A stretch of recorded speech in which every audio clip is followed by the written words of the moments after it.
Magical Mystery Mike presents A Day in the Life of some Beatles fans.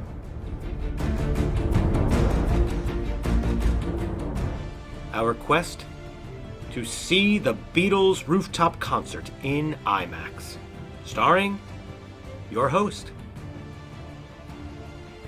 Jerry and Walter.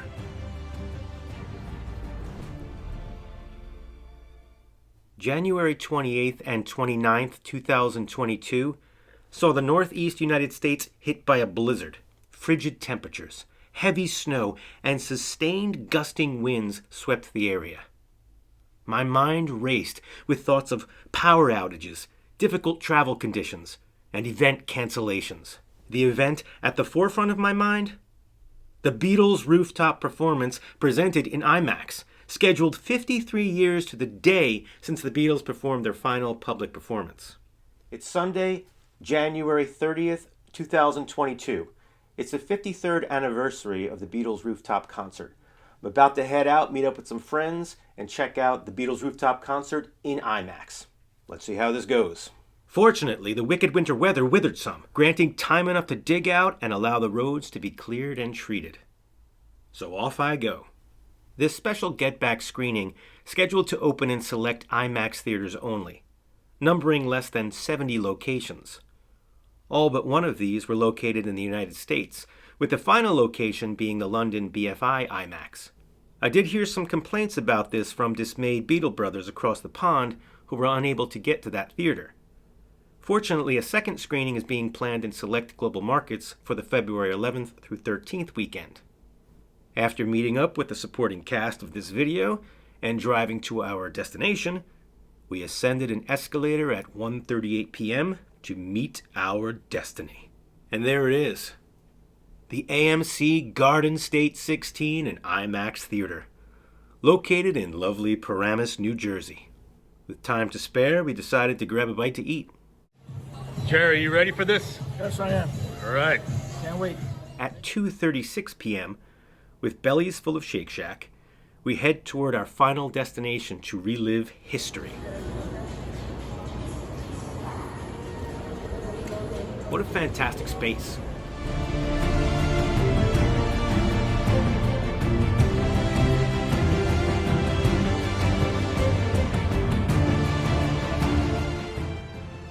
Tickets electronically scanned, we make our way to the IMAX Theater, located in Auditorium 2.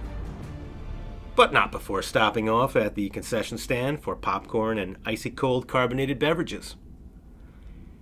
Jerry insisted on junior mints as well. It's very refreshing. I mention this purely for the sake of posterity. But no more delays. Let's get going, men.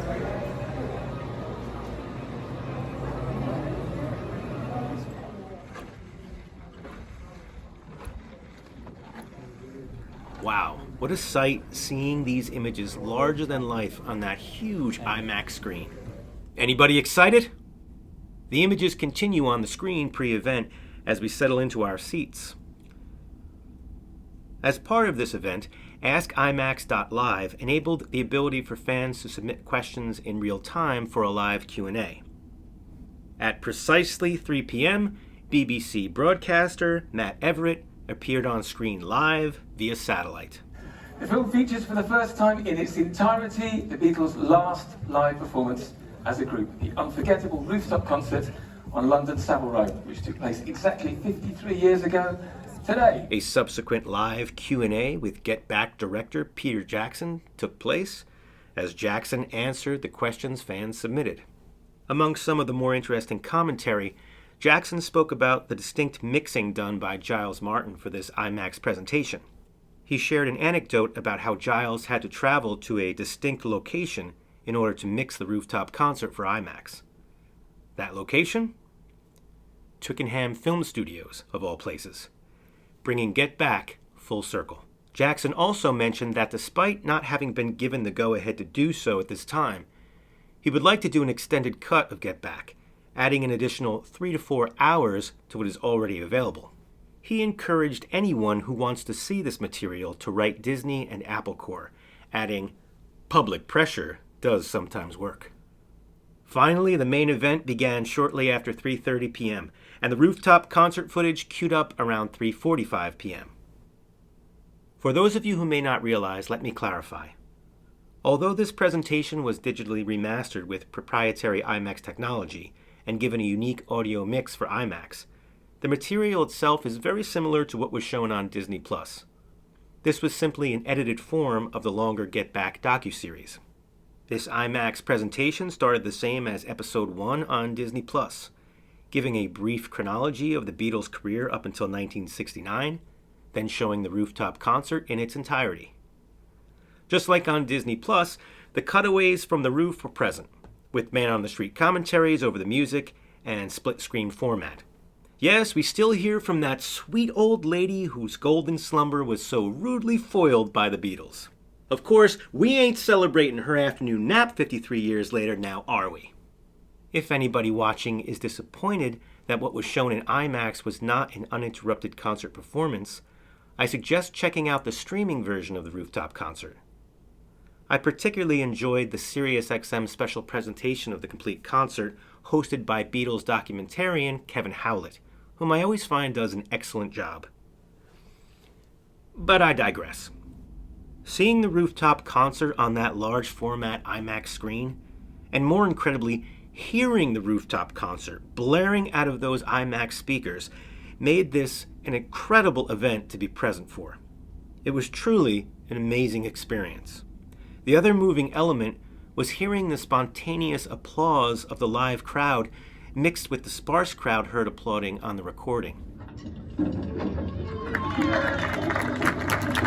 That's Mo. Say thank you on behalf of the group and ourselves. I hope we pass the audition.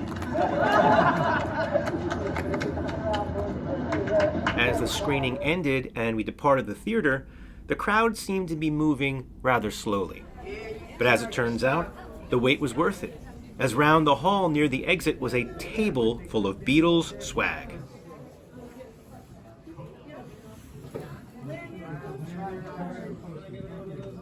Beatles swag.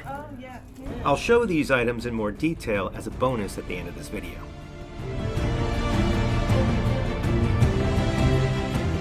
I was extremely satisfied on this enjoyable outing with friends and fellow Beatles fans. Just as with all good things, they must come to an end. So by 5 in the evening, off we went. And with Walter at the wheel, we drove off into the sunset. I left my friends and drove home a short while later, my newly acquired Beatles possessions by my side. Cruising down the long and winding road, I reflected on how good it is to be a Beatles fan these days. Disney and IMAX may feel the same, as according to Markets Insider, they took in $500,000 from this one-day screening. Not too shabby. I hope you enjoyed this presentation. It's a little something different to my usual YouTube offerings. Thank you for watching.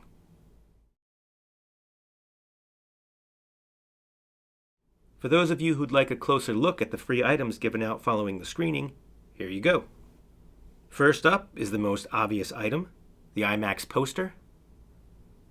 This item is one-sided, with the opposite side being blank. Strangely enough, there were no posters whatsoever up in the theater before the screening. Trust me, I looked, hoping to get a couple photos with it. So this was a nice item to get. This wallet card was also given out, featuring the Let It Be album cover portraits on the front, and a code to receive 10% off at usastore.thebeatles.com. If you're interested, you can go ahead and use that code, Get Back IMAX, up until July 1st, 2022. So that's also nice to have. Finally, the Beatles Get Back the Rooftop Concert lanyard, featuring a heavy-duty card of the movie poster. You could wear that around the house to feel like a VIP, or you could put your keys on it, I suppose. It was truly a nice surprise to have these items offered up after the screening. I was not expecting anything like this, so to go home with these items made the experience all the better. Overall, this was a fantastic outing. I'm so glad the Beatles decided to open up their archives and not just let it be.